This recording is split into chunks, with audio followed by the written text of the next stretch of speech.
The company demands its due, farmer. Where is the revenue? Sahib, we beg you. There is nothing left. The land is dry and my family starves. In the summer of 1770, Richard Becker, the British resident at Murshidabad, sent a desperate letter to his superiors in Calcutta. He reported that in the city alone, more than 500 people were dying of starvation every single day. In the countryside, entire villages had been wiped out. Roads were lined with the dead and the dying.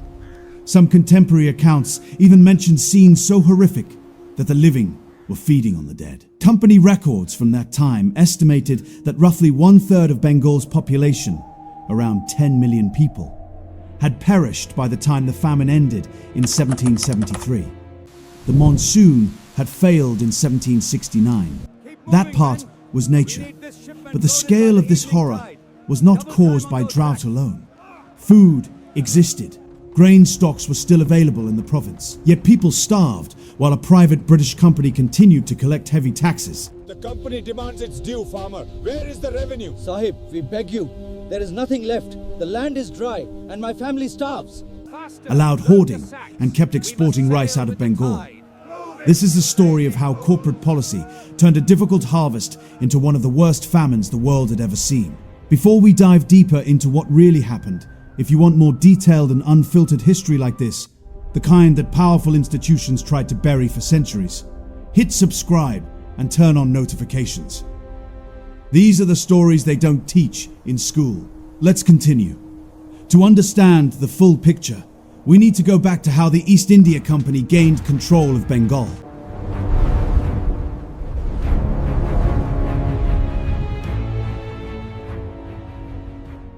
In 1757, Robert Clive defeated the Nawab of Bengal at the Battle of Plassey. The victory was secured as much by large-scale bribery of the Nawab's own commanders as by actual fighting. 8 years later, in 1765, the Mughal emperor granted the company the Diwani, the legal right to collect land revenue from Bengal, Bihar, and Orissa. Bengal was then one of the richest regions in the world, famous for its massive rice surpluses and high-quality textiles. Local rulers had long maintained grain reserves to help the population survive bad harvests. The company kept the existing tax collection structure, but dramatically increased the demands. Land revenue was raised by about 30% in just a few years. Collection was outsourced to local agents who received strict quotas and personal bonuses for meeting them. Farmers were forced to pay higher taxes in cash, often even when harvests were poor. Many had to sell their stored grain reserves just to meet the targets. The traditional buffer stocks that had protected the population for generations slowly disappeared, shipped to Calcutta or sold for profit in London. Robert Clive himself later criticised some of the company's servants for what he called their rapacity. Yet the pressure for higher revenue continued without pause.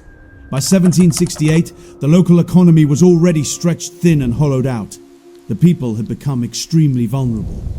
Then, the monsoon of 1769 arrived weak. Rainfall was significantly below normal, and the main rice harvest collapsed across large parts of Bengal.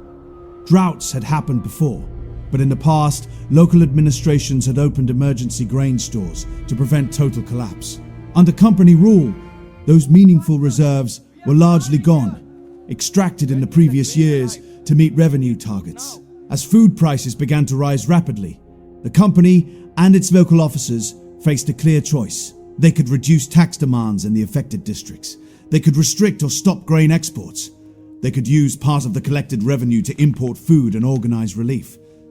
Instead, revenue collection continued at high levels in most districts. In several areas, collectors, motivated by their bonuses, maintained or even increased the tax demands despite the failed harvest. Company servants and their Indian agents, known as gomastas, bought up large stocks of rice and held them for higher prices later. Grain continued to be exported from Bengal, even as hunger spread across the province. By late 1769, reports turned alarming. Richard Becker warned of great dearth and scarcity as early as October, but the priority in both Calcutta and London remained firmly on protecting the revenue stream. By early 1770, the situation turned catastrophic. Becker reported that in some districts, 3 out of every 8 people had died. On the 12th of July, 1770, he wrote that more than 500 people were dying every day in Murshidabad alone, and conditions in the rural areas were far worse. Contemporary accounts describe deserted villages, untended fields, roads lined with bodies, and markets where no grain was available at any price for days at a time. The hardest hit period stretched from June to September 1770 in central and southern Bengal. The company eventually took some limited relief measures, spending around 15,000 rupees on grain imports and issuing proclamations against hoarding. But these steps came late and were far too small compared to the scale of the crisis. What is most shocking is that revenue collection did not collapse. In many districts, the company noted that targets were still largely met despite widespread death and depopulation. When the full scale of the disaster finally reached London, the official explanation was straightforward. This was a natural disaster caused by an unusually severe drought, an act of God that no human institution could have prevented. They did not publicly examine the role of high taxation during the crisis or the disappearance of traditional grain reserves. In 1773, Robert Clive was called before Parliament and defended the company's overall record, pointing to increased trade and revenue. The long-term effects were devastating. Large areas of previously cultivated land reverted to jungle. Population recovery in the worst-hit regions took generations. Bengal, once of the wealthiest provinces in the world, never fully regained its pre-1770 economic strength and self-sufficiency. The Bengal famine of 1770 began with failed rains, but its deadly scale was shaped by human policy, a policy that put fixed revenue targets and shareholder profits above human lives. If this kind of detailed, evidence-based history matters to you, hit subscribe. Tell me in the comments, did you know these details about the 1770 Bengal famine before watching this video? And if you want the next video on how similar patterns continued under British rule, including the events of 1943, just let me know below. Thanks for watching. I'll see you in the next one.